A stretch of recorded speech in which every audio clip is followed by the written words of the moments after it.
Interest rates. They've been near zero since the financial crisis. That's made it cheaper for everyone to borrow, from banks to homeowners to car buyers. But as the economy improves, the Fed will want to raise interest rates to keep it from overheating. Some of the tools the central bank used in previous decades to control rates don't work the way they used to. So the Fed has devised a new toolkit to push up rates and keep them in a desired range. To set the scene for these tools, let's tell a tale of three banks. The first is the Fed. This is, of course, the Federal Reserve. Next is Big Bank. These are your Citibanks, your JP Morgans, etc. And finally, Home Loan. These are the federal home loan banks that lend to places like Big Bank. So now, let's think of the world of interest rates as a skyscraper, with an elevator in it that naturally goes up and down. At the higher end is 0.25%, and at the bottom, 0.0%. So let's say this higher level is where the Fed keeps bank reserves. Big Bank can put some of its money here and earn 0.25% interest from the Fed. This rate is called the IOER, interest on excess reserves. Setting this rate is the Fed's primary new tool.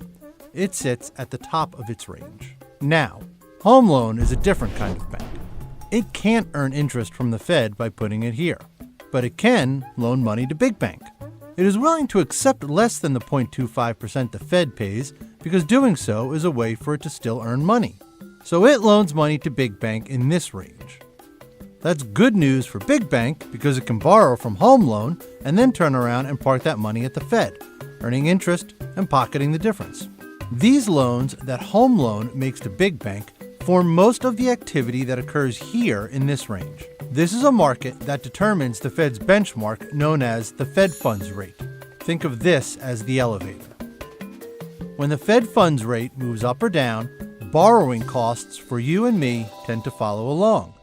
So let's say the Fed's new IOER is 0.5%. The idea is that this whole range moves up with it. Now, under this scenario, Big Bank earns 0.5% on reserves, and the Fed funds rate is ideally supposed to sit in this new range of 0.25 to 0.5%. Here's the problem.